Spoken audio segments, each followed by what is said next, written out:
PS I Love You XOXO is brought to you by Squarespace. Build it beautiful. Hey everybody, it's Greg and Colin, of course, from PS I Love You XOXO, the podcast you're about to listen to. Before we jump into the show and the shenanigans and the PlayStation stuff, we wanted to take a moment to talk about Alex Oldhauser. If you haven't been following us on Twitter or missed our Twitch stuff, and it's kind of weird because chronologically, you might be listening to a Game Over Greggy show over on Kind of Funny or the Games Cast that was recorded before any of this happened, but this is our first recording of a show since the death of Alex. Alex was a Kind of Funny best friend, just like you, big Comedy Button fan, supported both us and the Comedy Button on Patreon. We had just done a thank you video for him. We were talking to him through Patreon messaging. We had met him at New York Comic Con last year. And he was tragically killed in an automobile accident. He was struck crossing the road. And I mean, he was a great dude. You remember him. Mm-hmm. We both remember him. He made an impression on us for being a fun, jovial, great guy. Making matters even worse for him, I mean, the fact that he's 25. A month before, his home had been flooded. The home, his childhood home, where his mother lives, been flooded by a South Carolina storm. He had started a GoFundMe page for that, and then a month later is taken from us this way. So we felt the best way we could pay it forward for him for all the support he gave us was, of course, to encourage you to go to GoFundMe.com/OldhauserFlood in case you are listening to the MP3. I'll spell it out for you. OldhouserFlood. It's up here on the screen. We'll put a link in the description, of course, for the episode. As of the recording of this, we've known for a little over 12 hours. So far, the community's raised more than $14,000. According to Alex's post that he wrote there, of course, they need about $22,000 to fix this home and get it back to where it should be. And I feel like, obviously, it's the least we can do. I mean, no parent should have to bury their child, let alone worry about the financial burden of a flood ruining their house. Yeah, this is the best we can do, and so we're going to do it. Exactly. So if you have the money, you have the means, everything counts, please go over to GoFundMe.com/OldhauserFlood and give what you can. Now let's do a show.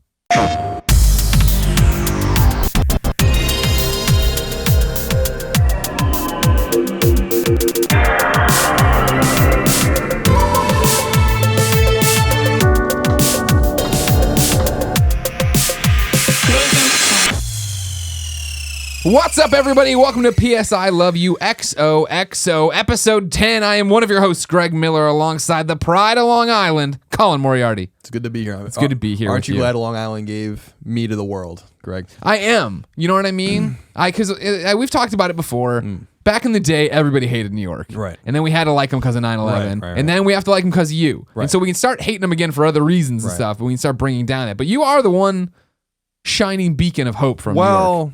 Oh, Jerry Seinfeld comes from Long Island. Sure, but he got out, and then he, Billy Joel. Yeah, but these are all people who are like, they got out and kind of, they don't bring it up as much as you do. Right. You know what I mean? That's true. Yeah, Jerry Seinfeld, very seldom brings it up.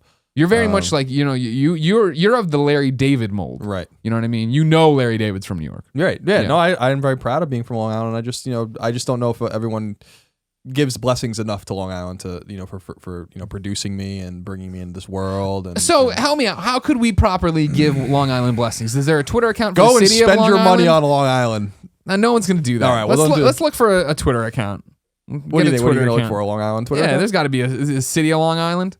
City of Long Island. Yeah, we have a Long Island city, but and they might have a Twitter account. I don't know. Island. There is just Long Island. At Long Island, there's Long Island Press. There's Groupon. Long Island Press is a newspaper. So you're saying we should talk to them? Newsday, that's our newspaper. Yeah, what are you talking about? Everybody tweet at Long Island Press and say thank you for @no taxation. Yeah, and we'll see where that goes. Yeah, no, that's perfect. No, for real though, it's good to be here. Sad news as we just talked about, but we're here. We're doing the show. We're doing the show a little early.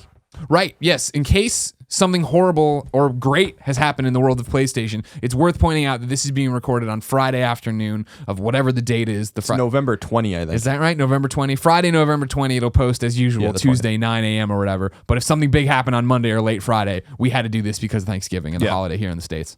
But we never miss an episode. We're never going to miss an episode. That's the PS I Love You XOXO guarantee. If you didn't know, PS I Love You XOXO is Kind of Funny's PlayStation podcast. It is the #1 PlayStation podcast on the internet. And it is the only podcast coming at you from PlayStation Experience 2015 in December. So make sure, if you're going to be here in San Francisco for PSX, you come see our panel, 5 o'clock, December 5th, PS I Love You XOXO, with many special guests. I'm booking a roster of guests right now who will come and say various things and show various things. We only have 45 minutes, I think. I know it's gonna. Well, you know how it is. It's gonna be a complete disaster. Right. I heard a rumor. It's just a rumor at this point. But I heard a rumor. Actually, no. I think I'm sworn off the record. I heard a rumor about the next panel. We can run ruckshot over them. We're not worried about them. They're not gonna stop us. All right. All right. We're PS I love you XOXO. Who is this? I can't tell you now. Okay. Sorry. It's more work for me. You know. Here's what we'll do. I'll forget. No, we won't. You know what? Let's Let's just move on. I don't even know what we're talking about. What I do want to announce is something special that we're finally cleared to talk about. At the PS I Love You XOXO panel at PSX, we will have 1,000 of those playing cards. Or not playing cards, the trading cards they're doing this year. Remember last year they did playing cards, you had to collect the whole deck. They're doing that again with It's a brilliant idea. Yeah, of course, with the PlayStation trading card game thing. There's one developer who has agreed to partner with us and give us 1,000, I think, of their 3,000 allotment or something. So if you want that exclusive card, you have to come to the panel. So there you go. That's happening. Then, of course, meet and greet that night at Jillian's, 8 o'clock. Free entry, free food, cash, bar. So come. All ages, though. Jillian's is right across the street, too, so you have no excuse. Don't Greg will sign anything you want him to sign. So will Colin. I don't know. I feel like my signature is becoming too... It's the more I sign, the value's going down on Exactly. it. I understand. Exactly. So I don't know that I'm going to be able to sign anything this time around. Worth pointing out at the meet and greet as well, we will have an exclusive run of limited run of exclusive shirts and posters. Two new Kind of Funny shirts will be there. One I guarantee you will want, and there will also be a poster there. And that reminds me, on the store, like our real store, Yeah. kindoffunny.com/store, districtlines.com/kindoffunny. Use kindoffunny.com. Or kindoffunny.com/store or districtlines. Kindoffunny.com. What happens this week as you're listening to this, depending on when you're listening to this, we are having, I think, a 10% discount on everything in the store, and every T-shirt Tuesday design is back for a limited time. Right, and a new Tim shirt. This starts on Black Friday, which is the Friday of this week, and then rolls into the next week. It's not so one of those things. So keep an eye out for that. Yeah, of course. We'll be tweeting about it, and then next PS I Love You, I'm sure we'll have even more information to shove down your throat about it. It's about to go off. It's about to go down. Timber, you better move. You better. And then the Game Awards. Go vote for me in the Game Awards. That's all the pimps we have, I think. Hashtag TGA Greg Miller when you tweet. Or you can also include hashtag TGA Greg Miller's ego. But they have to both be there. They don't count. So, yeah, Alex Oldhauser, go take care of that business. And to be clear, that's clearly the most important thing to do. Out of all the homework assignments we just gave you, go to GoFundMe.com/OldhauserFlood. Take care of that. Then when you're done with the important business, remember Long Island. Press. And what it gave you. Long Island Press. At Long Island Press. Leave them alone. The Long Island Press is... Leave them alone! Just remember Long Island and keep them in your thoughts, as you always should. But you also tweet at them. Long Island Press. And then go to kindoffunny.com/store, districtlines.com/kindoffunny. Check out the store. Sure. Keep in mind that we'll be at PSX doing a panel. Please enjoy. Please enjoy it. We'll have some exclusive merch at the meet and greet. And I won't be signing anything. And the Game Awards. And vote for PewDiePie. We have to beat PewDiePie. We have to beat PewDiePie and Total Biscuit. Someone has to stop their tyrannical reign. Okay. Let's begin the show with what is and forever will be Roper's Report. Time for some singular possessive news. There are, shockingly, since I've only had 3 days worth of news here, 11 items on the list. A baker's dozen. Let's jump in. Let's do it. Jump in. All in. Number 1, PlayStation 2 games are coming to PlayStation 4. What? Sony confirmed the news to Wired in a statement, which briefly read, quote, "We are working on utilizing PS2 emulation to bring PS2 games forward to the current generation.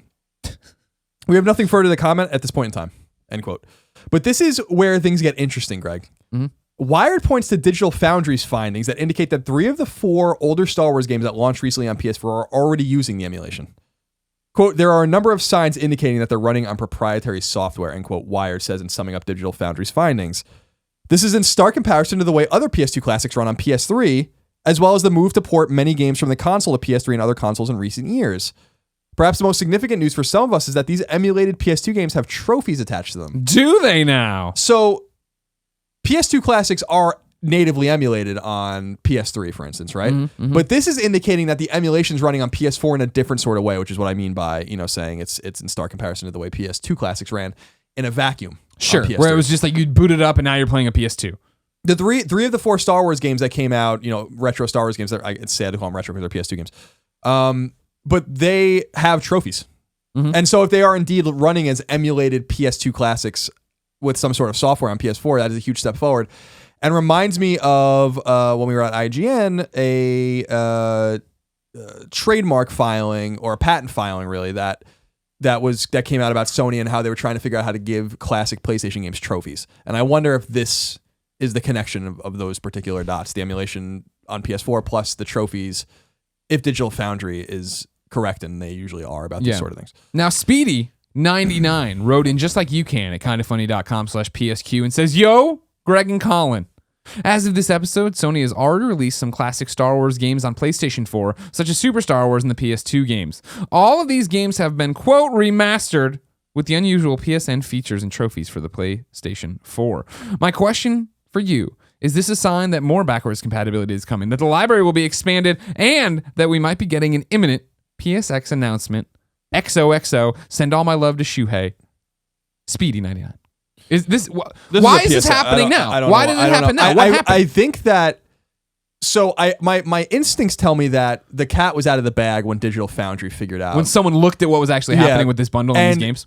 I still don't understand why Sony would say anything, because I don't think Digital Foundry can prove what they're saying necessarily. It's just an indicative of what they think is happening, and I'm sure they're right. So my instincts tell me that Sony was just like, all right, well, the cat's out of the bag, we might as well just say it. And it's going to be, the PSX announcement will be the games that will be available, not the fact that they're going to do it or they can do it. I'm still surprised that they said anything at all, considering Thanksgiving's coming up and then PSX is right around the corner. So I want you to spitball me a number. All right. How many games are we going to get, you think, at this inaugural launch? Fewer than 20. Fewer than 20? Okay. That sounds about right. Yeah. You think Grand Theft Auto 3's on there? Yeah, Vice City's probably. on there? That would be awesome if they did that with trophies. Yeah. Now, what I don't expect to be there are first party games. Interesting. Why not? Because they are God of War, for instance, Sly Cooper collection, the Uncharted games now on PS4. These games are all available on PS3 or PS4. Sure. So they can sell those games again on PlayStation. That makes sense. Now, this does marginalize a little bit of PlayStation Now's usefulness, but not really. But this goes back to what we're talking about with Xbox, right? Yeah. Where like Xbox came out at E3 and was like backwards compatibility, bam, which totally shifted everything around behind the scenes, I think, for everybody. Now, if they can figure out a way to, like, if they've been going back and putting trophies on a lot of these games and, you know, updating them a little bit. For instance, Super Star Wars, which isn't a PlayStation game, it's a Super Nintendo game, was trifled with a little bit to give it a save feature that wasn't available in the original game, as an example. So they are messing around with the architecture of these games. But if they went back and really kind of gave them some accoutrements and some trophies, some les accoutrements and some trophies, I think that would be a pretty significant step. Hell yeah, that'd be awesome. I mean, if they put I'd play Vice a lot City of up, old games. they put Vice City up with trophies, I'm back into Vice City. Sure, I'd love to play Vice City. I'd play a lot of old games if that was the case. Number 2. Onimusha. I'd love that. I don't think Onimusha is available as a PS2 Oni. Classics. Oni, the game Oni. Oni as well, yeah. Okay, so not Onimusha. The two different. No, I said Onimusha, comma, Oni, comma, Smuggler's Run. Period. Ellipses. Number 2, Bloodborne's new patch, update 1.07 is coming on Tuesday. So today, if you're listening to this the day it comes out. Around the same time that Bloodborne's long-awaited DLC, the Old Hunters launches, which also launches the day you're hearing this, if you're listening to this launch day. The patch will obviously be totally free to download, while the Old Hunters will cost $19.99. The Old Hunters will introduce an ancient hunter known as Braider, who will have access to 2 new weapons, the Bloodletter and the Gatling gun. The DLC will contain a new rune called the Beast's Embrace. Sony has also revealed how the DLC content can be accessed. This is awesome. It requires you to first defeat the boss of the Cathedral Ward, then go back to the Hunter's Dream, receive the Eye of the Blood-Drunk Hunter item, go to Odon Chapel, and then trigger a nearby event. Easy. About as obtuse as you would expect it to be in Bloodborne. I have a hankering to go back to Bloodborne. Ooh, you getting that hungry? I got a hungry. Oh, we hungry. Are you gonna play it? No. Well, I don't know. I guess I need to, right? Did you never play Bloodborne? I never. Oh, no. Remember, I played. Well, we played it at events, but I and I played like 30 minutes one night. It was like, I forget, it came out right before I was going somewhere or something. But I played for like 30 minutes and I was like, I don't hate this. I've been interested in this. But then we came back and it just avalanched. I'm interested in this. Show me your wares. No, yeah, I do need to play it, I guess, for Game of the Year and everything else. Just for our discussions. It's a good game. I stopped playing because I think we went to PAX or something, PAX East maybe, and I was just like, I can't. It's not a game you can walk back to. I was really in the zone. I'm gonna have to delete game. my save restart. I was really in the zone. Yeah, I'm gonna have to start from the and that sucks. I was like 20 hours in. Were you playing with Galvatron? I wasn't playing with Galvatron. I was playing with some OG motherfucker. OG motherfucker. Number 3. Finally, after quite the wait, we know exactly when Quantic Dream's PlayStation exclusive games Beyond Two Souls and Heavy Rain will be migrating from PlayStation 3 to PlayStation 4. Beyond Two Souls is right around the corner, launching digitally for $29.99 on November 24th. Which would be Tuesday. Which is today if you're listening to this. Sure. The day it comes out. The PS4 iteration, and when I say it, I mean the podcast. The PS4 iteration differs from the PS3 version by toting enhanced 1080p graphics with new effects, a new decision tracker at the end of each chapter, bundled in enhanced experiments DLC, and perhaps most pivotally, the ability to play the game in chronological order, which was a major, major problem. Does this tickle your fancy? It does a little bit because that was a massive problem with that game in my opinion. I have no idea. It's like they put everything they just wrote the chapters and put it in and shook it in a bowl and then just took them out one. I'm like, this doesn't make any sense. Why isn't this being played in order? My main problem with it was that I lost the thread. I lost what she was doing and why I should care about this character. So to go from beginning to end is actually pretty exciting, and I do want to play it. More exciting news: Heavy Rain, the better game, will launch digitally on PS4 on March 1st of 2016. Are you gonna replay it? You gonna replay it? I platinumed Heavy Rain. Me too. Which was a bit of an ordeal. Remember, I missed the Super Bowl to do it. That's right. That was weird. I used to make fun of you for that. Yeah, and then some man you fell in love with it because then you discovered that Heavy Rain's a good game. Before you're like, games, man. It's all about pigskin. What's a game, man? Dank Yarnum Nugs. Maybe on Heavy Rain. Yeah. Okay. I mean, I love that game, but I mean, I've thoroughly played it. I would have nightmares about redoing the car scene. Oh yeah, when you have to drive it and make the split-second choices in the exact right order. Yeah, I think fucking Ethan Mars. We'll see what happens. Number 4. It sounds like From Software is officially done with Demon Souls, Dark Souls, and Bloodborne, following the release of Dark Souls 3 early next year. In a conversation with GameSpot, well, From Software has done a lot of games. They can't do anything but this. In a conversation with GameSpot, longtime series director Hidetaki Miyazaki noted, quote, "I don't think it'd be the right choice to continue indefinitely creating Souls and Bloodborne games. I'm considering Dark Souls 3 to be the big closure of the series. That's not just limited to me, but From Software and myself together want to aggressively make new things in the future. I believe that From Software has to create new things. There will be new types of games coming from us, and Dark Souls 3 is an important marker in the evolution of From Software," end quote. This is probably startling news to a lot of people. Yeah. But I don't believe that Bloodborne specifically is done. I think that the DLC is done. They're not going to make more DLC after the Old Hunters, but they can find a studio to make this game, and they might even be able to do it internally. Bloodborne 2 has to be a given. The game sold very well, and it got Sony a lot of respect for bringing that game out exclusively on the console, as they did with Demon Souls. And as I've said before, I think that Bloodborne is a tale of retribution for Sony, knowing that they fucked up with Demon Souls. They could have locked Demon Souls down. Dark Souls would have never even happened. And these would have all been PlayStation exclusives for them, but they really didn't know what they had. And it was Bandai Namco that figured out what was actually there. And so they published Dark Souls 2, and Dark Souls 3. So I don't know how you feel about that, but those IP aren't owned by From. So Bandai Namco can do whatever it wants with Dark Souls. Maybe they are done with that. I don't know. But I don't believe that Sony's you done believe with both Bloodborne. series will live on. I think Bloodborne is for sure more likely to live on. Okay. I'm pretty sure. I just couldn't imagine Bloodborne being that's it. Maybe they bring it to the Vita. Well, I don't think it would. The load times for Bloodborne when it came out. Yeah, but they patched them. They did. That's what I heard. Patched them for Vita. We'll see what happens. Number 5. This is an interesting one. Finally. Afro Samurai 2 Revenge of the Kuma is being removed from digital storefronts, including PlayStation Network. Word comes by way of CG Magazine, as cited by GameSpot, which spoke with developer Versus Evil about the decision. Versus Evil general manager Steve Escalante spoke to CG Magazine, stating, quote, "We could not do in good conscience Volume 2 and Volume 3. So we've begun the process. It's been a long process to figure it out because Sony has never really had to do it in a way, but we're returning all the money. So across the board, we're putting out an apology saying sorry about this," end quote. Escalante referred to the game as, quote, "a failure," elsewhere in the article. I've never heard of anything like this. Yeah. They're doing this unprompted. Yeah. Like, actually, not only... I hadn't even heard...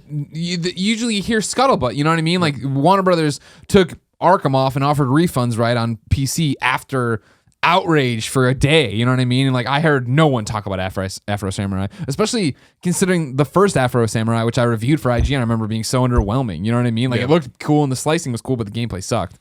And so, like, this came out and, like, who bought it? And then where were they all bitching that I didn't see this? Yeah, I missed it as well. I mean, we're not up on everything, I guess, but sure. I'm more startled by all right, don't do the future games. The game's not good. You're just calling it quits. But to, like, go and say, like, we're removing the game. We're erasing this. And giving your money back. It's a good move for consumers. It's nice to see them get taken care of like that, but it's just unprecedented. Yeah, it's weird. Number 6, Deus Ex Mankind Divided has officially been delayed. Originally slated to come out on February 23rd, 2016, the game will now launch some 6 months later, on August 23rd, 2016. David Anfossi, the head of developer Eidos Montreal, released the following statement to explain the delay. Quote, As you may have already seen by reading and watching the many previews of Deus Ex Mankind Divided, our aim is for it to be a worthy successor to Human Revolution and to improve upon that game in every possible way. Or in every way possible, he actually says. I know that expectations are extremely high, and we not only want to meet those expectations, but exceed them. We're confident and proud of the game so far. However, as we are now playing through the game in full, we can see that it will require more time in post-production for tuning, iterations, and refinement to meet our high standards. In order to achieve this, we need to move the release date of the game to 23rd August 2016. We are sorry to disappoint you with this news. This game is a huge part of our lives, and we don't want to compromise on its quality. So please be patient with us a little longer. And thanks as always for your passion and support through thick and thin. It's a huge responsibility to work on Deus Ex Mankind Divided, we know, but also a huge privilege. We are determined to deliver the best game we can, end quote. Mm-hmm. What do you think of that? I'm of two minds on it. When I first heard it, I thought, oh man, that sucks because I thought they had a good window. I thought they had a Dying Light-like window. They're out ahead of the big spring releases. They could get out there and make a splash. But August is kind of the same thing, right? Like you get out and you're in front of the big splash games that are going to come out in the fall, right? You're in front of what we assume to be Horizon Zero Dawn. You're in front of, whatever Xbox got its up sleeve, Quantum Break, all these things. You assume all these things, of course. But you figure that's similar to where Batman fell, right? And Batman did really well. You know what I mean? It's before even where Metal Gear was. So, I mean, if you were to put it in this period, right, you'd be like, okay, why not? That could work. Right. Because it's a game I'm interested in, right? I'm really interested in this. I'm really hoping that it's an Assassin's Creed to Assassin's Creed 2 situation where I played the first Deus Ex, right? And I was like, no, this is not for me, right? But so many people loved it, and they took so many of the criticisms and they applied it all to this new one. I'm really hoping this is the one that speaks to me like Assassin's Creed 2 did. You? The one weird thing I say is that they're playing through the full game. That's not a surprise. The game's done.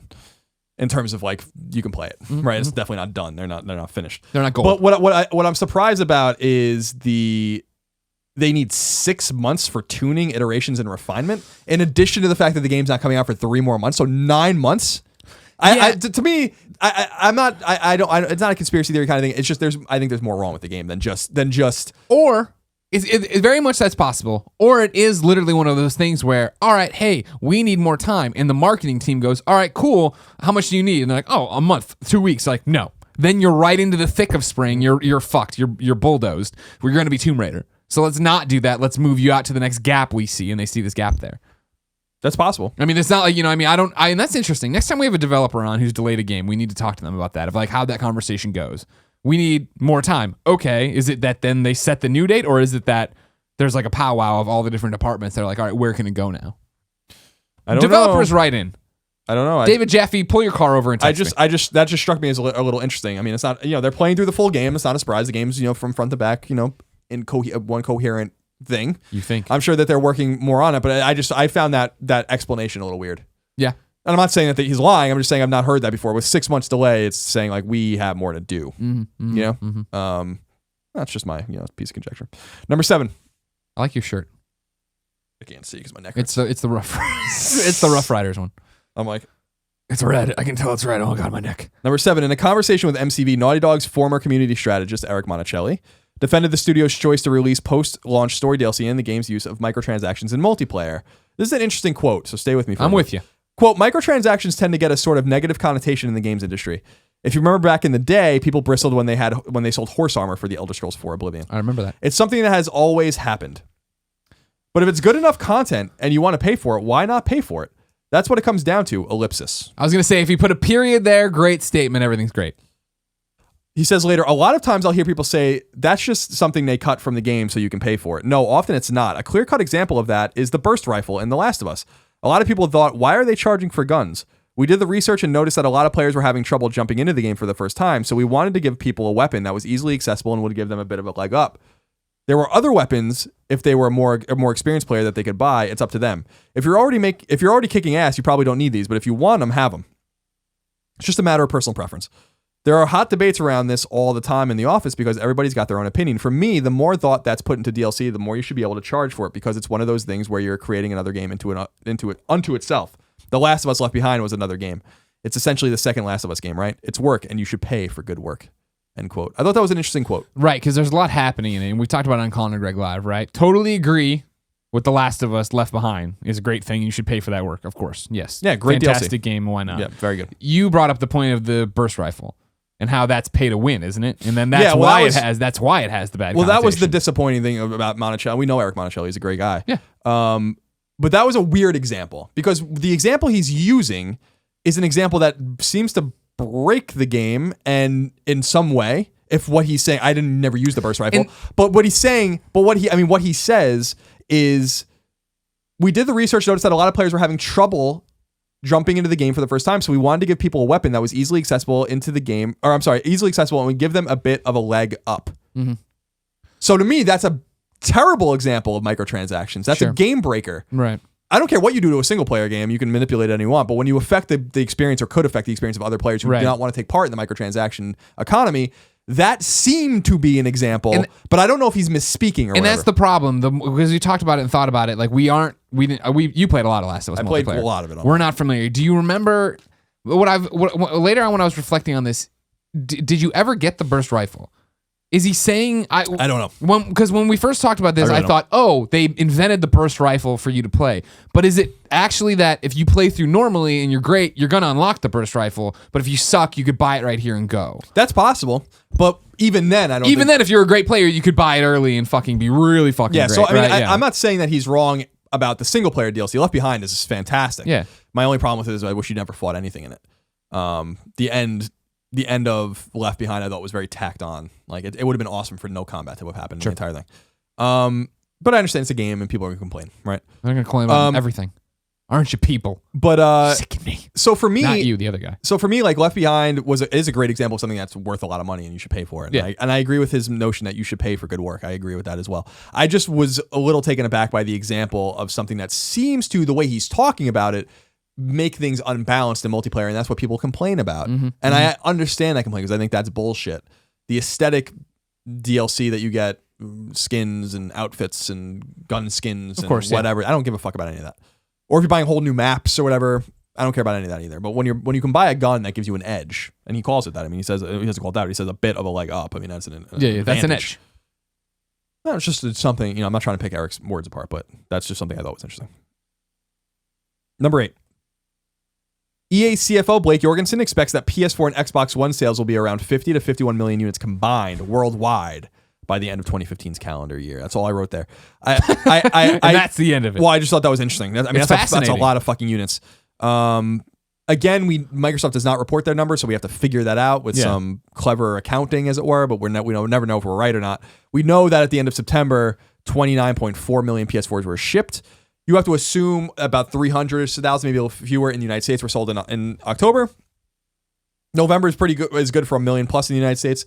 I would assume.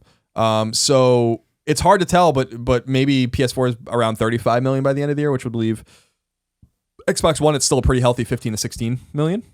I mean, that's my prediction. I don't really know. That's the only reason I put it in there, though, is because it's hard to get numbers, but the CFO of EA would certainly have a good gauge on how everything's selling. It's funny that you put it in there as a throwaway. It wasn't a throwaway. I just thought it would be more of a discussion. Because what you've done is triggered topic of the week. Tots. It comes from kindafunny.com/PSQ, where you can go submit your questions. This one comes from Dr._Pow, a.k.a. Jeff. I assume Jeff the cameraman from Uncharted 2. Hey, duders. You were discussing on Colin and Greg Live the prediction by an EA executive that by the end of 2015, PS4 and Xbox One will sell 50 million units. And it got me thinking of the quote from Greg's interview with, and then he puts in parentheses, praise be to, in parentheses, Shuhei. Quote, we need Nintendo to be successful, to help induct as many consumers who like to play games with controllers, right? With sticks and buttons, because we believe they are great things. As you've said many times, there was a lot of talk last generation that this generation will be the last, and clearly it won't be. Well, my question is this. Do you think that since the Wii sold astronomical numbers last gen and younger folks were playing the Wii, that they've grown up with that console? Do they want a more advanced console, which could lead to a huge increase in PS4/Xbox One sales? In short, did the success of the Wii cause the PlayStation 4 to be a massive success? P.S. Be with you, Jeff, a.k.a. Dr. Pow. A fascinating theory. It is a fascinating theory. I don't think it's true. But I think that it was maybe a contributor in some way. I don't see the data reflecting that, considering how the Wii U is doing. Sure. So But the Wii U is a more core console. It has a gimmick, but it is not the Wii. Sure. It is a way more core console. And it brought along 1/10 of the Wii's audience. Right. But that's the whole thing, and this is what I remember this interview I did with Shuhei at PS4 in the New York launch event or whatever, right? When he said this, and it was this interesting thought, and what I always talk about with Nintendo's consoles, and I always say this, and some people take it as an insult, that I think the Wii U especially right now is a toy. It is making it, the games are toys. They're like sitting down and playing with your stuff, which is great. I love to sit down and play with toys. You know what I mean? It's not an insult, right? I know you do. Yeah. Thank you. You see them all over this house. But in the same breath, the Wii, I think you eventually hit that ceiling of like, I'm playing with this toy and that's great, but I want more. And not everybody wants more, right? And I think that the kids get to that point, could have gotten to that point, where they hit that ceiling. The Wii's not for me, but they see their friends have a PS3 or a 360 or their older brothers or whatever, and they get into it that way, right? And then they want to make that jump. And similar to me with my Sega stories, right? Where 3 times bitten, 4 times shy or whatever, right? Where I didn't go along forever with Sega. Eventually I was like, well, no, I want to make the move to a popular console, a console that's speaking to me on a different level. And granted, what you're talking about, like, so many Wiis were sold, right? That should the number be bigger than what's happening with PlayStation 4 or whatever, or the Wii U, either way, right? But it's always that thing where we talk about where it's like, even like when we say there's a call to action in a video of click here to go here, right? We see like, maybe 1% of the audience do that, but that's still 1% of an audience, right? Think about think about the install base of the Wii. I'm sure someone somewhere started playing on the Wii and became a gamer. I mean, if that's what we're saying, then yes, I'm sure that's the case. But we have to remember, Wii came out 9 years ago this month. And so why would it have taken so long, 7 years, by the time the PS4 came out, for it to show any fruit? You know what I mean? The more tightly controlled data set I would see was that its effect on PS3 and Xbox 360 sales, not PS4 and Xbox One sales, which might have been affected by people getting it on PS3 and Xbox 360. I like where his head's at. Yeah. We can't prove or disprove it. I like the theory a lot. Yeah. It's just, I don't see the Blue Ocean strategy that Nintendo employed. It was a brilliant strategy if you want short-term gains. Mm-hmm. And that's what they got. They got short-term games. They have a long-term strategy problem. They really do. I mean, that's why the NX, everything hinges on the NX, and everyone knows that. So I don't feel like people buying Wii made video game fans. I feel like it might have made casual game fans mostly. I think a lot of people just put their, I have a Wii and I put it away. I think I put it away in like 2010. Yeah. I think I like literally put it in the closet, like disconnected from my TV and was like, I'm done. This doesn't need to be out anymore. So I think that was the case with a lot of people with the Wii, and 2013 is when these consoles came out. I don't see why it would have taken so long. That's my one problem with the theory. My only thing would be, I think maybe it's not the reverse, but it's just a delayed bomb in terms of aging into the console. You know what I mean? Mom and dad picked this up too bold to fuck around with it, and they have a kid, and the kid's young, and it's not playing games, or it is playing baby games or whatever, you know what I mean? And then as the child grows, it starts playing more Wii games or whatever, and then it comes to that point. There's always that point, right? Where it's like, right now, my friends will hit me up and be like, who have kids and have ruined their lives and are totally locked into marriages and just shitty ass suburban lives, will hit me up and text me and be like, hey, is it okay to buy a PlayStation 4 or is there a new one coming out? I'm like, no, you got years with this thing. Okay, thank you. You know what I mean? Like, that's the same thing you imagine. Like, this kid's getting into gaming and he's playing on this one system. And even if he's like, I really want something at that moment, mom and dad are like, well, sure, but there's got to be something coming in a second. Right. I don't know. We'll see. I agree. I mean, the one thing I agree with Shu is that with this, I mean, I agree with a lot of things what Shu said. No, the one thing. But this thing in terms of this particular quote is that a healthy Nintendo can't hurt the industry. Yeah. I don't know that it's necessarily great for the industry anymore because I don't know. I think it's got a neutral effect, and I don't think it's bad for the industry. In the fact that like Nintendo's reach is just very small right now, so they're going to grow that reach with their DNA games on mobile, and I think their hope is that the NX will help them expand as well. But I actually think what's best for, if we want to talk about what's best for the industry and what's best for gamers, it's for Nintendo to go third party. There's a lot of, my theory is that there's a lot of pride at stake with the NX because I think they know it's the end. Oh, they know it's their last at bat here. Like, they got to hit a home run or it's over. And I've said it before. There's a lot of, because Nintendo had a huge hit with the Wii, and now they have Amiibo and all this stuff. They're profitable. But people forget that, with the exception of the Wii, which is the anomaly, like console sales for Nintendo have been going down since the 90s. So, NES sold this, SNES sold below that, N64 sold below that, GameCube sold below that. Then the Wii spiked, and then the Wii U sold below GameCube. Yeah, like maybe like GameCube might outsell Wii U all told like more than 2 times over. That's insane considering GameCube was a failure. Yeah, and GameCube was a glorious failure. Great system. It was a fantastic console. I love the GameCube. I supported the shit out of the GameCube. It certainly wasn't my fault. It fucking failed. Spent a lot of money on that thing. You didn't tell enough people. It is your fault. But the point is that Nintendo has a fan base that's shrinking. It's shrinking. And that's not necessarily a bad thing for them if they just focus on what's good, what they're really good at, which is games. The hardware they're not good at. And I'm super curious to see what NX is, because I want to see if they have it. Mm-hmm. You know, Sony has it. Microsoft has it. And I don't think Nintendo has it. This is how Nintendo got its groove back. That's what we're moving into. I'm hoping, man, because I would love. They're not. You know they're not. I feel you're going to be I devastated. feel like it's not going to happen. I feel like it's possible. It's possible. I feel like it's possible, man. I feel like they would be. We often look at the decisions that Nintendo makes and go like, how do they make that decision? What the fuck are they thinking? Yeah. And that can only go on for so long. Like at some point, a company with smart people ahead of it, which they do in front of it, all over the world, have to look at this and be like, what are we doing? Nintendo is all about gimmicks now, but they weren't always about gimmicks. Nintendo invented and popularized the D-pad. Nintendo, gave us an analog stick. Nintendo gave us Rumble and an expandable console. Technically, they gave us online gaming with Satellaview and all those kinds of things. They were always ahead of the curve. They understood exactly what to do. They formed...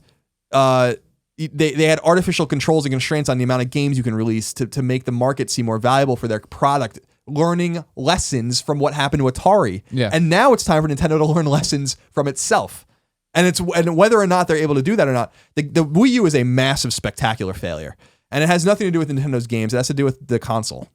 It is an undesirable, backwards, ancient-looking console with a shitty tablet. Oh, yeah. You know what I mean? The Fisher-Price tablet, of course. And they fucking can't play it for more than an hour and a half or it needs a new charge.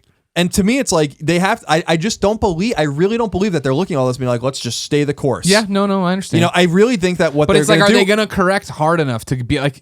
You figure PlayStation is steamrolling right now because they looked at PS3 and they're like, fuck it, double down on gamers. We have to talk to gamers. We have to say we're for gamers. We have to do all these things for gamers. Like, is Nintendo going to go that far? Are they going to turn that? Or is it going to be a half step? Is it going to be a half measure back to where they need to be? I don't think they should even bother with the NX if they're not going to do it all the way. Just get out and start putting your games on PlayStation and Xbox. And I know that it's so funny because when you would say that 5 years ago, people would be like aghast that you would think that. And now it's become a really common sentiment. I mean, when you talk to people in the industry, when you talk to, other media types, when you talk to, that's a very common point of view. Yeah. Now. Because people, I think, are just tired of seeing Nintendo's games languish on this console no one wants. And in an ecosystem all by itself and the contradictions of that ecosystem. I think Pachter's the one who talked about it, where he was like, Nintendo NX will fail if, and I'm paraphrasing, but the NX will fail if it doesn't get third-party support. He's right. Yet people keep saying, well, people buy Nintendo consoles to play Nintendo games. Well, that's clearly not true. Yeah, 10 million Wii U's were sold in 3 years. So clearly that's not true.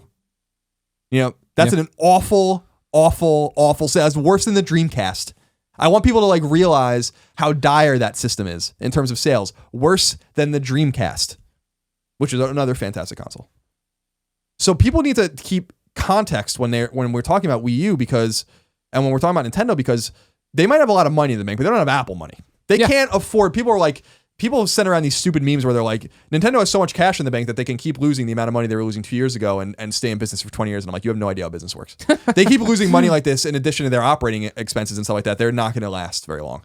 And I'm not saying Nintendo's going to go out of business. They own valuable IP. They're in bed with the right people now. My point is that I know that they realize they have to change. And just like they learned lessons when they made the NES from Atari, and just like they might have learned some lessons with the N64, sticking with cartridges and then going to CD, but then they did that weird thing with the GameCube mini CD and all that stuff. But at least people can port their games to GameCube.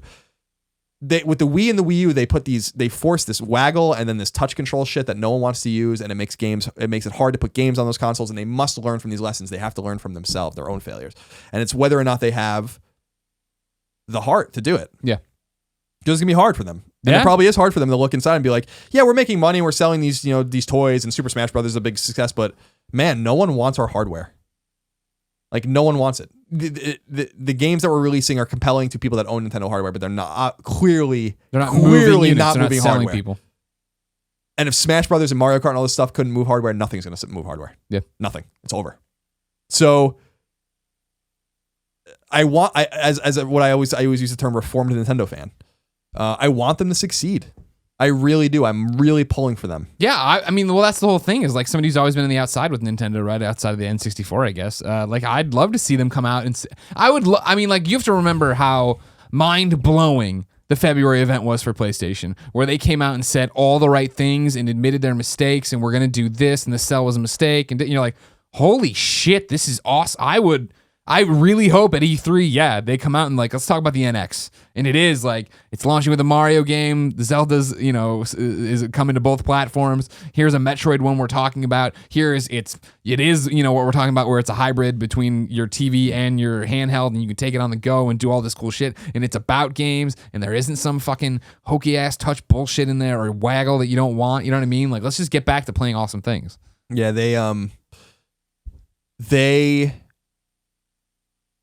if they don't nail it with the NX, if they don't do exactly what they knew with the NX, it's over in terms of them being a hardware manufacturer. They're not going to get anyone back. Nintendo doesn't mean what it used to mean. It just doesn't. If it did, everyone's like, well, there are great games on Wii U, but no one cares. Yep. I mean, that's the thing, is that they have to pay attention to that. So I agree with you. I think that it will be a hybrid, and I think that it's going to be very powerful.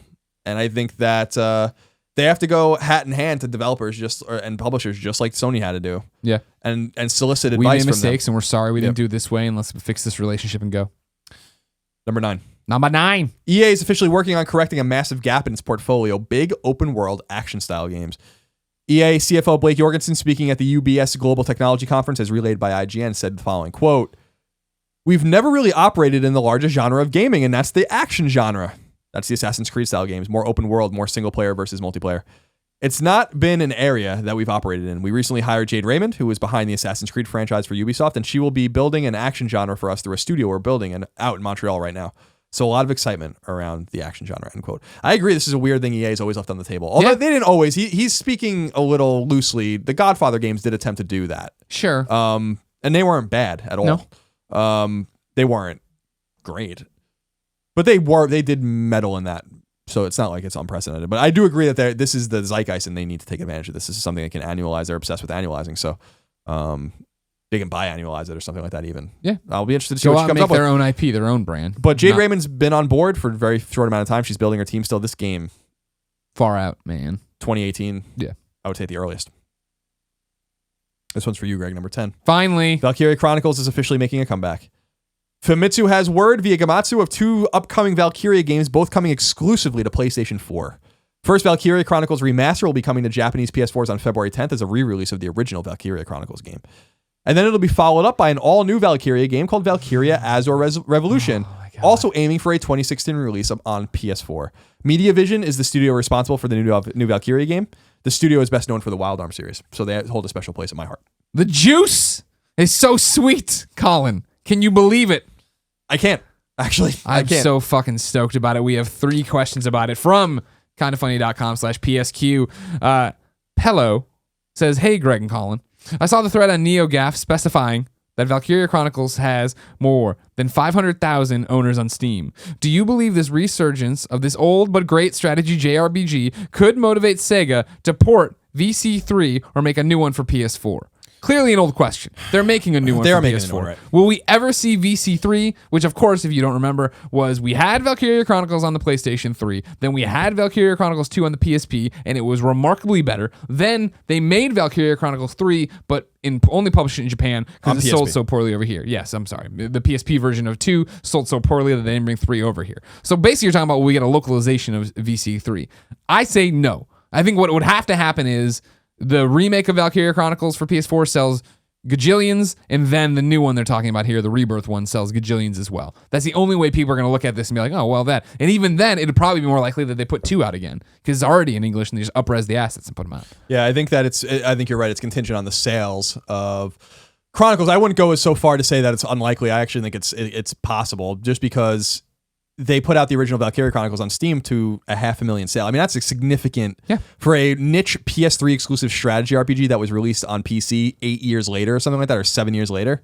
It's a pretty significant sales spike for a game that is not new and that is old news to a lot of people that had a PS3 early on. And but that's the funny thing is like that, Clements and I love Valkyria Chronicles, right? It's because we were there. You know what I mean? We had a PS3 when it happened. And then it was one of those games that never got trophies and never, they never bothered to bring it to the people who then suddenly had a PS3 after the price drop. They mismanaged that series. I think that was a great frustration with Sega was, yes, Sonic and all this shit, but like they mismanaged the Valkyria series. Like now it's a tale of two territories.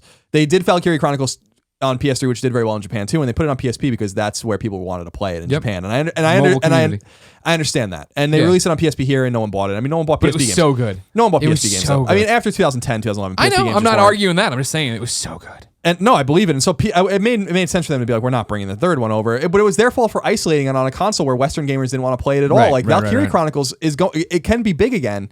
And I think it could have been big all along. It reminds me of the way Sega's treated Phantasy Star. Like, Phantasy Star 1, 2, 3, and 4 are great sci-fi, old-school, turn-based role-playing games, and they made it into a successful MMO, but like, where is the love for Phantasy Star? It's the same. So I hope when I see Valkyria Chronicles news, it makes me excited because those are great games and people love them, but it gives me heart that the new Sega leadership is going like, we have a catalog of IP that we might be neglecting a little bit.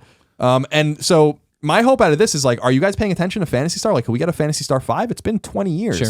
Yeah, I think you're right. I think you're nailing the head right there is that they understand and they're looking at how they did mismanage this in the past. I mean, the Valkyria Chronicles remake on PS4 is going to do gangbusters. It's going to do so well because this is what we've talked about before with Persona and then Fallout, right? Is that this is a game that every time there's a top 25 list or whatever, we talk about, hey, Valkyria Chronicles is amazing, you know what I mean? And not enough people played it. And so there's tons of people out there who never played it on PS3 or on PSP or whatever, but we'll just talk about the PS3 original.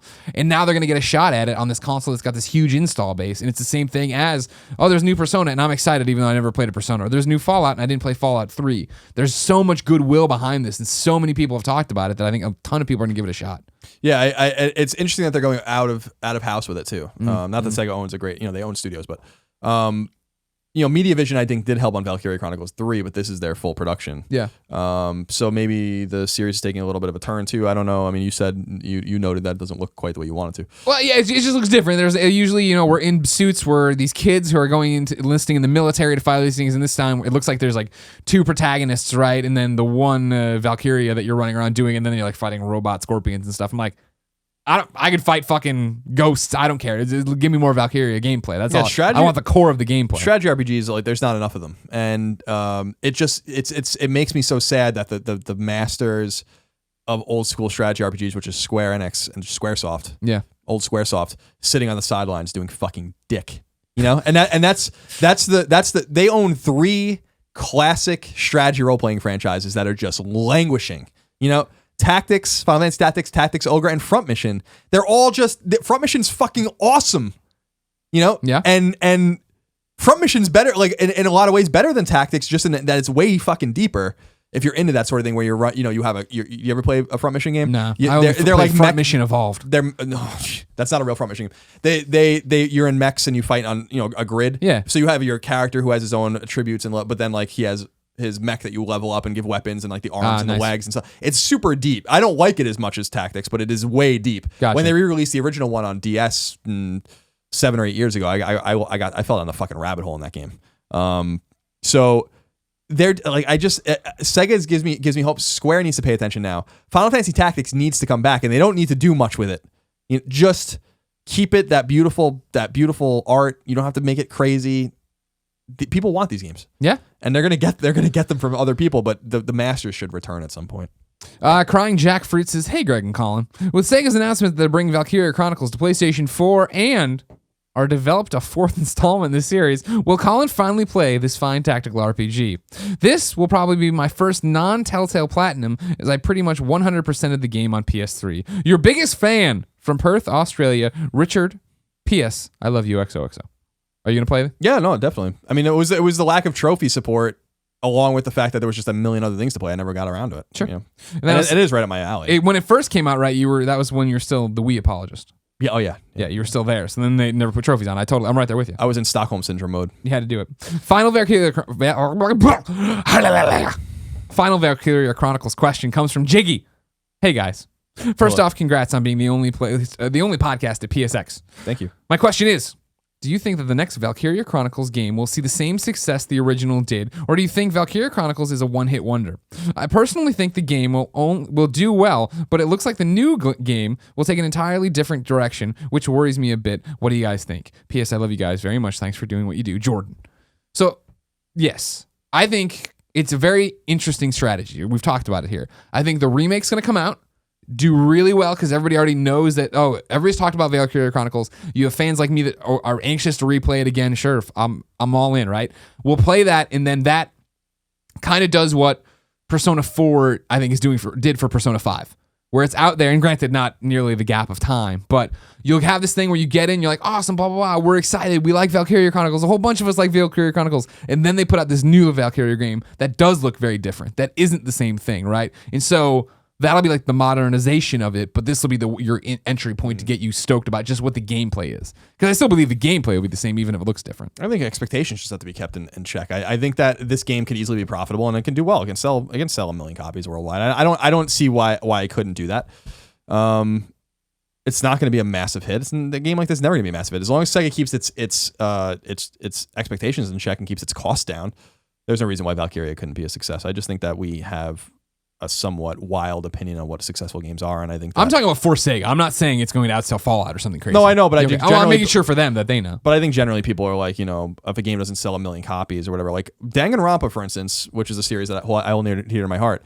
The first 2, I don't know about another episode, but the first 2 sold like a couple 100,000 units, and that's like wildly successful for NIS. They made a shit ton of money. Exactly. So like it's not like Danganronpa seems ubiquitous, but it's not. A lot of people never played those games, but NIS has a different expectation of sales, and when a game like theirs sells a few 100,000 copies, that's a lot of fucking money for them. Enough, not everything has to sell. People feel like they have things to prove or whatever with a lot of the shit too as fans or whatever. Where it's like who cares?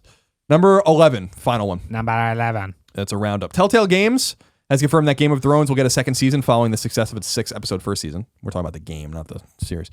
Wasn't that big of a success? I mean, I guess it was. Did they talk about numbers or anything? No. That's a game I really haven't heard people talk about. I'm sure it did well. I'm sure it did fine, but Ubisoft game Zombie, which just saw a release on PS4 as a digital release after being a Wii U launch title, will be getting a physical release on January 21st. Resident Evil 6 for PS4 cropped up on the Korean Game Ratings Board website, indicating its next-gen release could be imminent. Adventure game Jenny LeClue Detective Vu is coming to PS4 in 2016. World of Tanks is finally coming to PS4 and will be entering open beta on the console beginning December 4th. Local multiplayer games, sports game Push Me Pull You is coming to PS4 next year. And one I'm excited about, Dungeon Crawler Darkest Dungeon is coming to PS Vita in 2016. Can I chip one in here? Sure. I was reading the magazine The Vita Lounge last night. Got my copy shipped over from merry old England. And they had an interview in there with Greg Kasavin of, Supergiant fame. About Bastion Vita and where the hell this game is. And he said right now they're on track to probably have it out by the end of the year. So I thought that was interesting because I haven't heard no one that even anymore. gives a shit anymore, do they? I give a flying. If I had that, I'm just saying the developers are just like, oh yeah, sure, yeah. No, I'm talking about you. There's one little magazine from England and one dumb podcast asking them questions. Talking about you, Mike Bithell. Oh, volume. Talking about you, buddy. Colin, miss you. Yeah, we do miss you, Mike Bithell. Come home. Is he going to PSX? You think? Probably not. Okay, maybe he will. So you can just. I dare you to show your face at PSX, Mike Bithell. Every Vita owner in the world is going to be there. It would be great for him to do something with him if he's going to be here. We should reach out and ask. I'm asking. I'm going to do it now or I'll forget. While I do this, Colin, and then reach out and ask Mike Bithell. I need you to tell me where I should go if I want to know what games are coming out this week. I have no idea. You can just make it up. Just make it up. There's got to do. We're recording too early. I have no information on the games. Yeah, you do. We talked about one of them. You're getting the Beyond Two Souls. Okay, you're getting Beyond Two Souls, and the Old Hunters is coming out. That's pretty much it, probably. Coming to PSX. Mike Bithell, when you eventually listen to this podcast or watch it, right there is where I sent you your DM. We're kind of bros. Reader mail. Maelstrom. This Maelstrom is brought to you by Squarespace. Of course, we built kindafunny.com with Squarespace, so please show some support. Go to squarespace.com, enter the offer code kindafunny to get 10% off your new Squarespace domain. Here's one that's close to my heart, especially with all this Valkyria Chronicles business going on. My dreams coming true and such. I want your opinion on it. Okay. Polo of Blades, which I believe means chicken of blades. Mm-hmm. Last week, when Colin read the top-selling games of each PlayStation platform, he mentioned Catherine for PlayStation 3.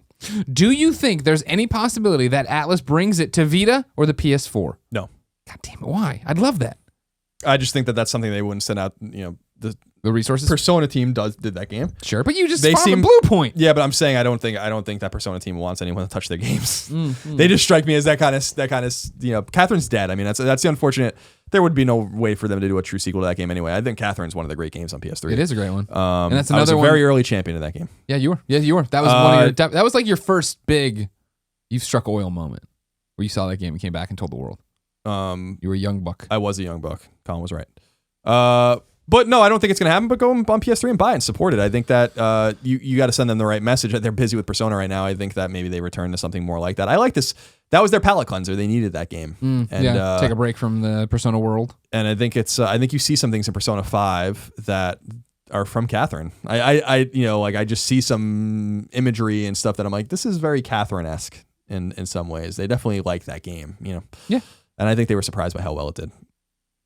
It was nice. We needed a palate cleanser too. It was fucking awesome. That's what killed that game for me, is that was a game I stepped away from for a vacation or whatever. And you come back to it and you're like, what? How do I do this? It's a hard game. Yeah, it was really hard. I was playing it easy too. I love for people that don't know the premise of Catherine, I fucking love it. I love the premise of it. It's so unlike anything you've ever seen. It's about a guy who, and there's more to it than this, but a guy who is cheating on his girlfriend basically, and how he has nightmares about it. Yeah. And his nightmares are puzzles, like Qbert, almost like looking puzzles. And then he wakes up and goes to the bar and meets his friends and laments over it. And this hot girl, like won't leave him alone. And he's like, he's into her, but he's not. But meanwhile, he has another girlfriend also named Catherine, who like wants to marry him. He's into, but he's he's not. And it's so. I can't say I can relate to it because I can't, but I think it's relatable. It's a game with a real story. I'd love to know where that idea came from. Mm-hmm. Japan, because it's not infidelity is not a theme of many games. Mm-hmm. Yeah, it's awesome. I fucking love that game so much. Here's one from The Anomaly, who wrote in to kindoffunny.com/PSQ just like you can. And it's one I've seen a few times in tweets, but I've never addressed till right now. And I'm going to nail some motherfuckers. I can no longer be silent. Given how this is a PlayStation-only podcast, shouldn't the name be pronounced P.S. I Love You, X Circle, X Circle?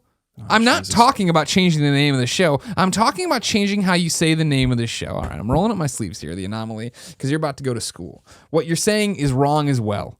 If you wanted us to pronounce it the way you're saying it would want to be pronounced, what would it be called? Cross circle, cross circle. Cross circle, cross circle. The X button is what we dumb Americans call it in nomenclature. When you talk to the people, the PlayStation people in Japan, they'll tell you they call it the cross button.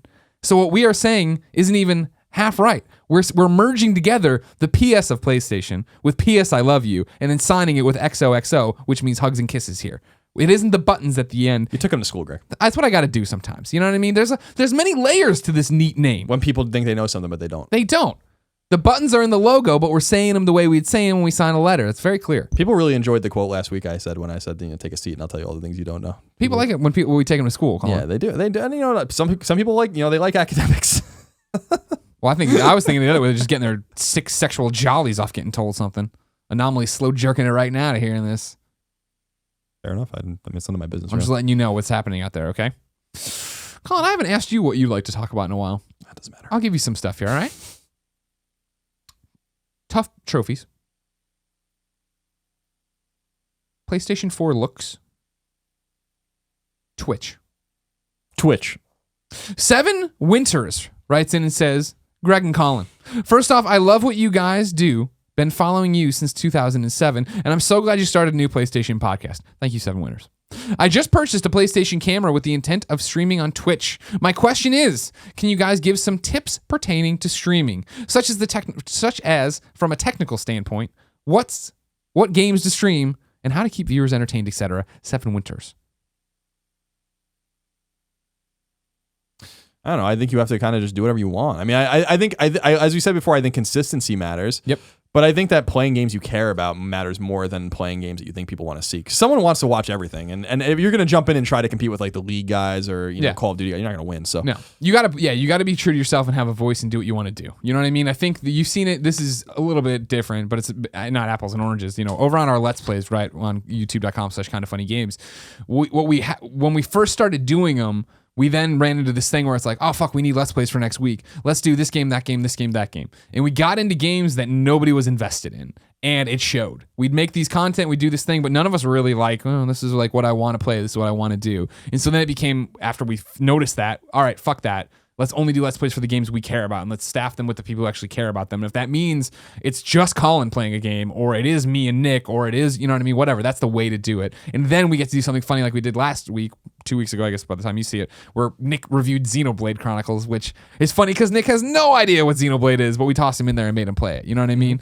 And so that's the same thing with Twitch. So yeah, from a gameplay standpoint, whatever you want to play, whatever you think you're good at, whatever you want to be invested in, you know what I mean? You talk about it all the time when you talk to real streamers, because of course, we always say we're YouTubers, right? If anything, we're Twitch, we do Colin and Greg live, and then the occasional game stream when it makes sense. But when you talk to streamers, right? It's very clear. You ask like Ray, you know, a brown man, you know him well over there on Twitch.tv. He would say, "I'm a variety streamer. I play everything and anything. I'll jump in and play all these different things." And then you meet people who I play Fallout, I play League, you know what I mean? Like there's a different way to approach it everywhere. And like, if you're going to boil it down and do one game, you're going to have, or even if you boil it down to one focus, you're only going to play PlayStation games like Radio PlayStation. You start to build a community because they know what they're going to get consistently. Variety streaming is tough because, oh, he's playing this PC game, I don't care about MOBAs, I'm out. You know what I mean? Or but if I know you're always playing a PlayStation game or something like that, different story. As far as a technical issue, if you're doing it through your PlayStation, just have decent internet. PlayStation and Xbox One make it so easy to stream. That was our gateway drug to it, really. Even before, we launched this career or whatever, I'd come home and I'd play it. It was just turn on the camera and you're going and you're out there. Talk to the chat, communicate with the chain, and talk to them, communicate with them, answer their questions, be a part of it. Sorry, I wanted to rewind and get that all out in the same thing. You know what I mean? It's been a long week of shows here. We've recorded a lot of shows. We've done a lot of stuff here. You're getting all this stuff up because we don't want to miss nothing for you. So those are my tips. Go out there, have fun. Let us know how it goes. Dwight's Army 14 wrote into kindafunny.com/PSQ and says, Dishonored was one of my favorite games of last generation. I got the platinum and everything. Needless to say, I was very excited when Dishonored 2 was announced during E3, and it's one of my most anticipated games of 2016. I have started to worry, though. We've heard nothing about the game since July, and we've seen no real gameplay besides a few seconds at an E3 trailer. According to the Wikipedia, the game is set to release in Q2 of 2016. After not hearing anything, I'm starting to think that game may be delayed. My question, what are your thoughts? Do you think Dishonored will be delayed? And why are more people not talking about this game after the first one did so great? Thanks in P.S. I love you, XOXO. Harrison, PSN, Dwight's Army 14. I don't think it's weird that it's not being talked about. It's a Bethesda deal. It's a Bethesda joint. They had to talk about Fallout. Things run in a cycle. You don't want to be promoting multiple games at once because then your message gets lost. So, hey, here's Fallout. Let's get Fallout out. And now as that starts to slope down, you imagine maybe this Thursday at the VGAs, or the Game Awards, maybe a teaser trailer, maybe something there. You got to have reveals at the VGAs, right? Yeah, I don't know. I think that we can go two ways with this. Yeah. Bethesda has their own way of doing things now, and it's worked. So that's their one way. Is like, why talk about the game at all? There's nothing to say. Like right. the studio's dark because they're working on the game. I understand some skepticism about if the game's ready or not, or what's going on with the game. It's not unprecedented for Bethesda Studios to have problems. Prey 2 disappeared off the face of the planet, and Doom was long in development at id. And there, Kotaku wrote a bunch of stories about that, or a significant story about that back in the day, about how that game was in a lot of trouble. So we saw Doom eventually. Doom's coming. It was different, which I'm excited about. Super excited about Doom. But yeah, I agree with Greg. I think that Bethesda's energies right now externally as a publisher are on Fallout. There's no reason for them to focus on Dishonored, and they can literally start talking about Dishonored 3 months before it comes out. I think what they're starting to see, and I think what publishers are starting to see, is there's no reason to drag this out. Yep. Just talk about the game when it's time. EA's been doing the same thing. They announced Andromeda. They show a little bit of trailer. They announced Andromeda at E3. They released another small trailer, and we don't know anything about it. And fucking nothing. Yeah. And the game comes out in a year. We don't know anything about it. Awesome. Great. So it's like, I think that they're realizing the longer the longer you just spread this out, the more people are going to nitpick, the more people are going to have expectations and stuff. I think you drop fucking bombs. Just The like they did more with you need to Fallout. keep talking. You know what I mean? The more you talk, the more you ruin, the less excited people are. Yeah, You know what I I mean? know. Dishonored is a great example. People love Dishonored 1. I think Dishonored 2 is the same thing as I was just talking about Assassin's Creed to Assassin's Creed 2, right? Like I fell out of Dishonored early on, but I know people who loved it and great. I think this one will cut away the fat and give you something that really grabs you. You know what I mean? Yeah, I love Dishonored's art style. I only played it for a couple hours at the most. Yeah. Um, I think it's going to be second quarter. That I don't know anything. I about. believe it. Yeah. Yeah, if the game's really not in trouble, I don't believe why they can hit it. I just think there's no reason. Like, I wouldn't expect anything about this game until February or March. I mean, like, Yeah. why? Even like, why? You know, if the game's good, people are gonna buy it. Yeah. And I think they get more excited about it the less you show and the more with more immediacy that you talk about it. That's why people were excited about Fallout. There was immediacy. It was 6 months, not even. It was 5 months between the announcement and the launch. That's perfect. And I think that I think Bethesda's seeing dividends on that. They shipped 12 million units in one day. It's like they probably made all the money back that they spent on that game in a day. Sure. And I think So I don't think Dishonored's as big a name as Fallout, but I think it definitely has credence and bravado behind it now. Sure. And I think the Dishonored. Dishonored re-release came out already, right? Yes. So I think that they're looking Right. at the data too, and they're probably like, okay, like maybe no one cares, and we got to figure out a new way to forward. I mean, there's a million different ways this can go, but I won't discount the fact that maybe the game's in trouble. But I mean, that's just total conjecture. That's Also, total the other thing is, conjecture too, you're going off of Wikipedia. Is that cited somewhere that it's second quarter? Did they say that somewhere? I'm Is sure that they just- did, all right. but I think Wikipedia people are crazy. So I'm sure that it said it. Okay. Do I believe that it'll hit it? Maybe not. I don't really care. The thing we have to just keep in mind is that there's a million reasons why they can go dark, and sometimes developers just don't want to say anything. And I think Bethesda gives their studios, Arcane in this instance, kind of free reign to be like, how do you want to handle it? Yeah. And what do you have to say? And is there anything to show that's even interesting? Right. Do what we have ready to go, answering questions for people is making a vertical slice of this game to show the press right now going to take everyone away, and we will miss our Q2 date, for instance. I mean, there's a million things you can think about. So I was so confused with Final Fantasy 15 where they're like, we're patching the demo, and I'm like, Stop wasting your time. why are you doing that? Yeah. Go make Just the game. go away. Go away and finish it. Lucid Dream wrote into kindoffunny.com/PSQ and says, Inafune's latest Kickstarter for Red Ash was a huge failure. He's one of my favorite developers, but his motivations for starting up a second Kickstarter after the runaway success of Mighty No. 9's funding were dubious at best. Has your faith in him begun to wane at all after everything that's transpired these past few months with Concept and Red Ash? Are you still anticipating Mighty No. 9 at all? Thank you for everything you guys do. P.S. I love you both. I want to really a question for be you. delicate with this. Okay. My love of what Inafune has done will never change. And I know Inafune, we have I don't want to say a personal relationship, but we know He each other. We recognizes know you. each other. Yeah. You know, and I've met him many times now, and we can't speak to each other directly. He understands English, I think, a little bit, but he doesn't, speak it. But we know each other, and he knows I'm a huge fan of his. Mm-hmm. And so I mean him no disrespect at all. I think that I find a lot of the business decisions that are being made in either by him or on his behalf as troubling. And I don't quite understand what the end game is for him. He had a good thing going with Soul Sacrifice and then Mighty No. 9, but he's doing Recore for Xbox. Yeah, he seems very spread thin. If I say this about Platinum a lot, then I must say it about Inafune too. Like, I don't understand how Recore has anything to do with him. Armature's in Texas. He's in Tokyo. He's working on all this other shit, and then he. You know what I mean? It's like what is he getting people documents and rubber stamping them? Is he? I mean, these are questions that we checking can get it once a month. Yeah, these are questions we can get answered. But I'm curious, like, what is his involvement with any of these games? Yeah, like, how deeply was he involved in Mighty compared to Recore? How deeply was he involved in Soul Sacrifice compared to Red Ash? So I don't know. I mean, I have a deep and unabiding love for that man. He made some of the games that I love the most. So as far as Mighty's concerned, I am I'm becoming more skeptical about that game every day. Mm-hmm. And I don't know that it's going to be what we think it's going to be. I think that a lot of people look at it and are like, oh, it's a Mega Man game. And I'm like, it's clearly not a Mega Man game. Like, I've played it and it's fun. It's not a Mega Man game. And I think that I would have rather, like, if it's a Mega Man game because he's a side scroll and he's shooting things with an arm cannon, then I guess it's a Mega Man game. But Mega Man, it's an action based, yeah, right? Like, and Mega Man was never about high scores. Mega Man was never about speed. It was, I mean, you could speed run it, but Mega Man was never about speed. It was about elegance. That's what Mega Man was always about, was elegance. Yeah. The platforming was elegant. The way you fought enemies was elegant. There was a whole strategy and strategic nature to the game that had nothing to do with how quickly you were playing it. So the more that they string this game along, I think the more skeptical people are going to become, and I'm really interested to see how the game actually is. So yeah, I would say that I'll always have faith in him, and I'm always going to be excited about his games and always play his games. I don't think one of his games has ever come out that I didn't play. Yeah.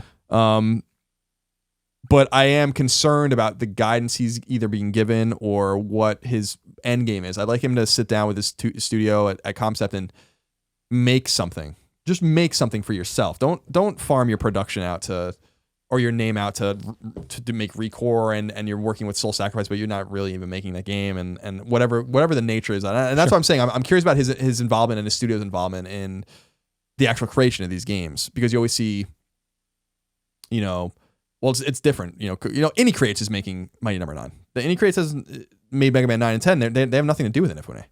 Inafune is friendly with them, obviously, but in other words, Concept's not making the game. Mm-hmm. Concept's not making Recore. Concept didn't make Dead Rising, they didn't make Dead Rising, but they didn't make Soul Sacrifice. Yeah. So it's sad because I want him to murder. He rang the klaxons about the Japanese industry when no one would say it.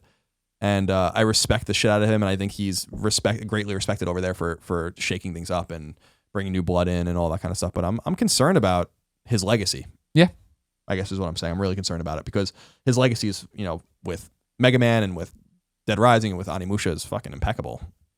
Yeah. I wish him well. Me too.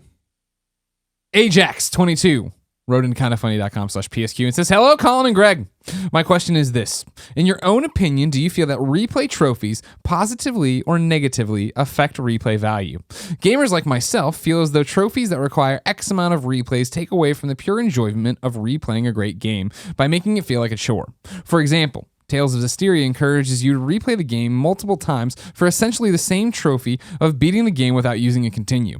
Also, Kingdom Hearts 1.5 forces the player to replay each game on a different difficulty separately. Our Chain of Memory is a total of 6 times. That was painful. Curious for both of your insights, being trophy hunters. Love the show. P.S. I love you, and I'm forever yours, faithfully. Q Journey's guitar riff. Thank you, Ajax. I hate replay trophies. They are the ones that turn me off the most. When I'm looking at if I'm going to platinum a game, if it's like, play the game again, immediately it becomes like, I have to really fucking love your game. And like the only one recently I can think of, right, is Batman Arkham Knight, where I was like, I'm all in on Batman Arkham Knight. It's the final one. I want to platinum one of these fucking games. I'm going to platinum this game. But usually that's a huge turn. It's what I don't like about, granted the Uncharted collection fixed it, but I don't like it. I don't even like it in Uncharted, where it's like, all right, you beat it. Now go back and do it on Crushing. It's like, can I just play Crushing from the beginning? You know what I mean? Yeah, well, that's what I was gonna say. I think that if you could, I don't mind difficulty trophies. If the difficulty trophies are all, if the difficulties stack and they're all available at the same time. Otherwise, yeah, I think it's bullshit. I think that Tales of Zestiria's trophy list is fucking insane. Yeah, I've seen few of any trophy lists that are they're absurd. It's absurd. It's an absurd trophy list. And I wonder, again, we were talking about The Last of Us's trophies and how bad they were. Well, I gotta call it the Tales games too. They're just bad trophies. Like I don't play those games for trophies, so I don't care. I mean, it's one of the few games I play where I don't even care. But what are you thinking? Like, why do you want people to be this engaged? I think some JRPGs do it right. I think Ni no Kuni's trophy list was totally fair. It was hard, but it was fair. Did you platinum it? No. Because I didn't quite realize the nature of one of the trophies until it was way too late. You have to have one of every monster, and that's just a real. If you can do that from the beginning, that's fine. But if you have to start and you figure it out midway through, you're screwed. Yeah, there's no way I'm doing that. So yeah, I think it's case by case basis. I'll reiterate that I'm shocked about how bad trophy lists are sometimes. Yeah. Like you just have to be totally tone deaf to have some of these trophy lists are just like insanely bad. But there are studios and games that do trophies really, really nicely too. Yeah. So it also might be, I don't know. I feel like, obviously we're privileged and blessed that we, our job is covering games, so we get so many games, so there's always something new to go play or whatever. But I feel like a lot of our audience is that way too, where they buy so much, they pick up so much. I understand, I guess, when you're like, all right, we want to give you value. You know what I mean? Like we want this to be a game you play a million times or whatever. But like I do feel like that's the chore where it's like wrenching the arm behind the back of like, if you want to keep playing it, great, but play it this exact fucking way. Yeah, I can get that. I agree with you that, gaming is what you make of it. It's a hobby that you participate in and whatever you want, but it is a hobby of rampant consumerism. So typically, if you really care enough to listen to this podcast, you're probably not buying 2 games a year. So yeah, those trophies might not speak to you, but then who do they speak to? Yeah, exactly. Deddy Bears went to kindafunny.com/PSQ just like you can and asked the question, hey guys, the people I'm staying with for PSX want me to bring my PS4 Since I'm flying cross country, what tips do you have for transporting my little black baby to the bay safely? Thanks, Mike. Wait, so you're bringing a PS4 and your black baby? No, his black baby is the PS4. Oh, okay. Yeah. I know. I mean, carry it on. Duh. That'd be the biggest thing. Carry it like a laptop. Just have it in your laptop bag. Every time I fly with my PS4, that's what I do. I slide it in the laptop bag, bring it out, put it in its own little tray, have it go through, and then boom, right on the seat with me. Never leaves eyesight. Are we talking about the PlayStation or the black baby? We're talking about the PlayStation 4. I was going to say, you're putting a black baby in a bag and you're putting it under your seat? I mean, no, that's what I do with Portillo. He's my brown baby, though. Oh, okay. He's my little... I guess technically, if you look at his little chart, he's red. His color, red. He is red. Yeah, he is red. Exactly. No, Mine's getting gray. I've traveled with the PS4 a couple times, and it's not... Just take it out, of your bag. I would say... I agree with you. Laptop bag, don't check it. Yeah. Oh, God, no, don't check it. Controllers, I pack in with my dirties or my clean clothes when they're going in the thing, whatever. Maybe it'll hit a button. It'll be dead when you get there, but you have your cable, your USB cable, your controller, bring a power cable, and HDMI. And that's it. You're and all then your set. console. Yeah, exactly. And whatever games you want to play, Unless or they're an all Ethernet digital. cable. There's Accoutrements. But Maybe. it's not too big of a deal. Just baby it a little bit and you'll be fine. The PS4 seems to be a pretty robust console. So Yeah. you're not hearing too much about it breaking like 2 years later. So Yeah, and except for that, and then they finally figured out that eject thing. Just tighten the screw. I'm like, oh, great. Okay, perfect. Let's stick Colin. We're talking about that PlayStation 4, the hardware itself. This question comes from Trevor Zyla, who wrote in to kindoffunny.com/PSQ and says, hey, dudes. Hello. Did I say .com in that? kindoffunny.com/PSQ? I don't know. Hey, Not duders. listening anymore. You guys always talk about how ugly the Black Ops 3 PlayStation 4 looks. Something I Terrible. totally agree with. Ugly little bastard. Terrible. You want to talk about an ugly little black baby? That's the one we're talking about right there. How dare you, sir? Oh, no, I'm talking about the console. It's black and orange. Every baby's beautiful. My question is, what is your favorite color variant / special edition PlayStation system? My personal favorites are the Metal Gear Solid 4, Gun Gray Metal PS3s, and the 2001 European Automotive Color Collection PS2s. P.S. I love you, Trevor Zyla. Now, you don't care at all. I don't really But give a flying but fuck. do you appreciate them? No, not What really. about the Dragon Slime one? You like the Dragon I Slime like I like PS4? that. Yeah, I like we that. all I'm we gonna all talk import- about how beautiful the 20th anniversary is. I want to import the Vita, the Dragon You Quest should Vita. still do that. Because I do need, my Vita's like shit in the bed, like in a major way. Yeah. It's a launch Vita, Japanese Vita, so it's seen some old. things. Yeah, it's definitely seen. Traveled some the world things. It's with 4 you. years old. Yeah. And I play it way more than the average person, so I mean, it's definitely gotten its use. I don't care. I keep saying I don't understand the concept of caring about the way the console looks. But you admit this is a pretty console. It is. It's a cool because it's a throwback to PS1. Yeah. But I don't care about it. But this isn't the question. The question isn't which one would you buy. It's what do you think's the best looking one. I think the Dragon Quest one was the one that blew me away the most. Yeah.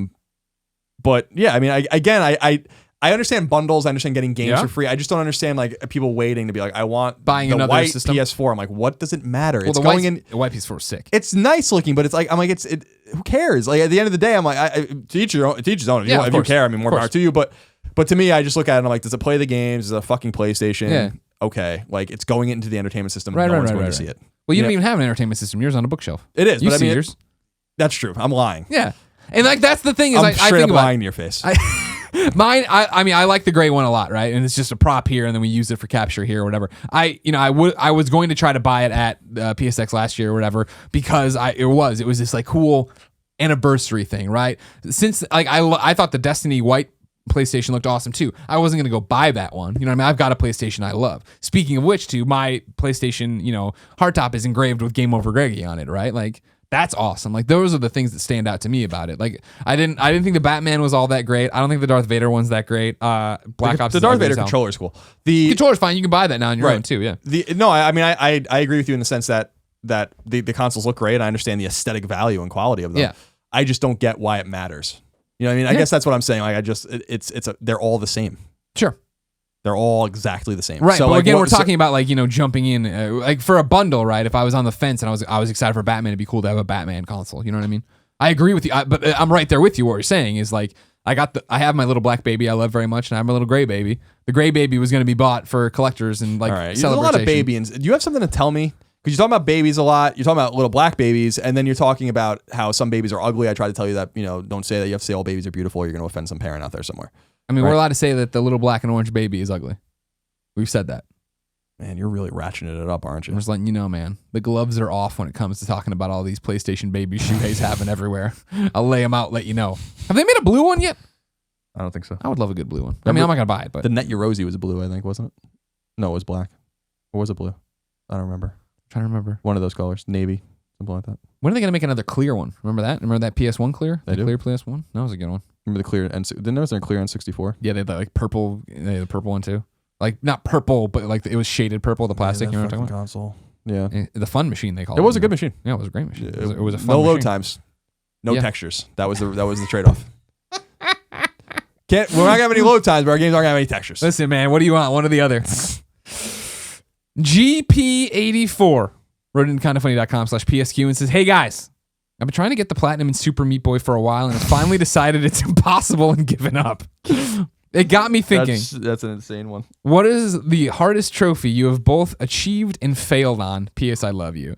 I would be remiss not to mention that I did not platinum Metal Gear Solid 5, The Phantom Pain during Extra Life. I do believe I will platinum Metal Gear Solid 5, The Phantom Pain. It's just when I played it for 12 hours straight and then looked at the board and had made like minimal progress, it was like, now I understand why people were saying I'm not going to be able to do this in a 24-hour period. So it's definitely something that I need to, all right, today I'm going to do this one mission, S rank, and do all the tasks. All right, I did that, and now I'm going to put it away and not worry about it and come back to it another time.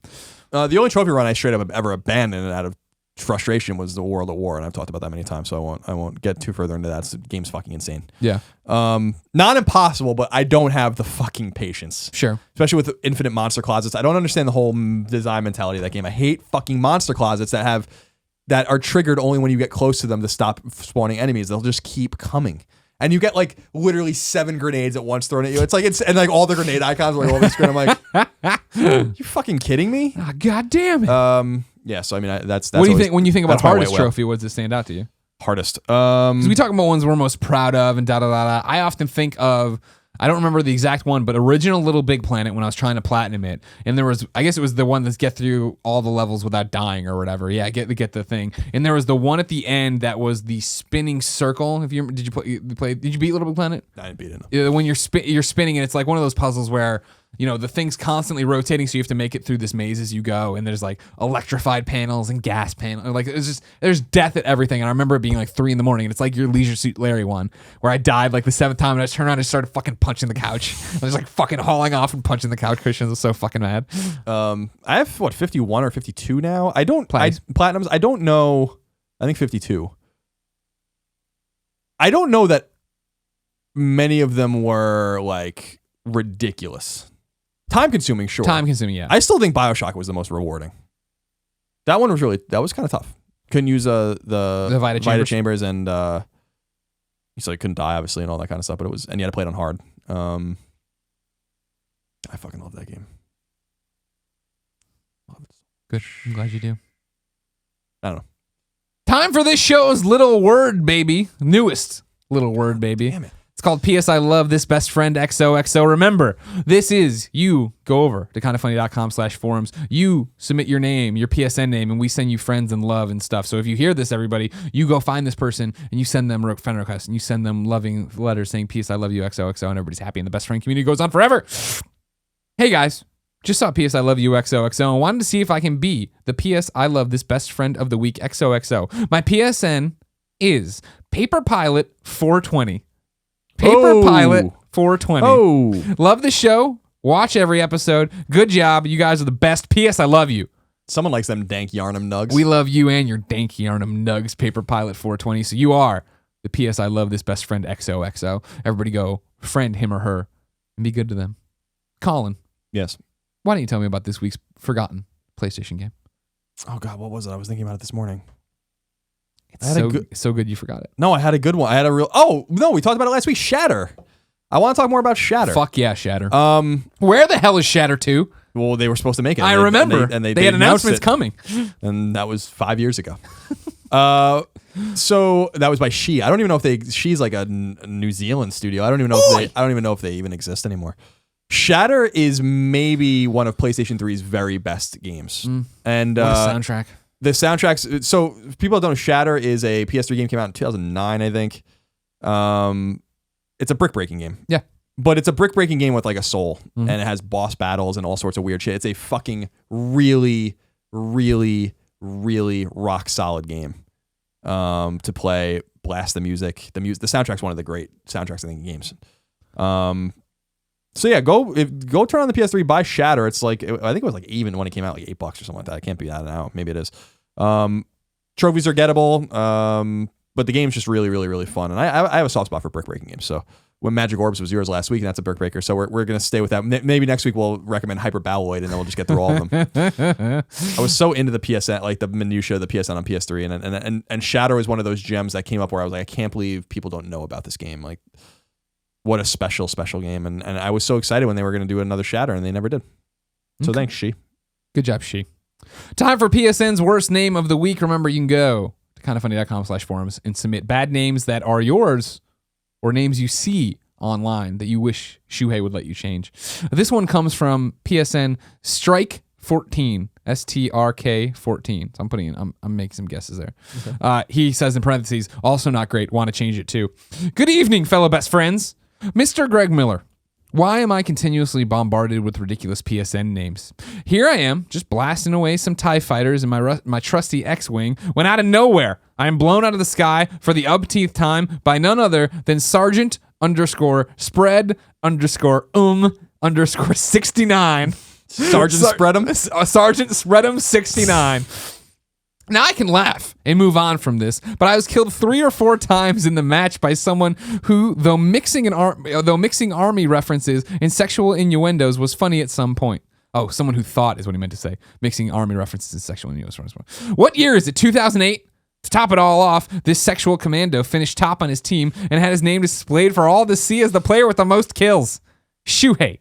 For the love of all that is wholesome and holy, when it comes to the almighty PlayStation platform, please let us change our names. Loving the new show. Feels like the old show, yet still fresh, episode after episode. P.S.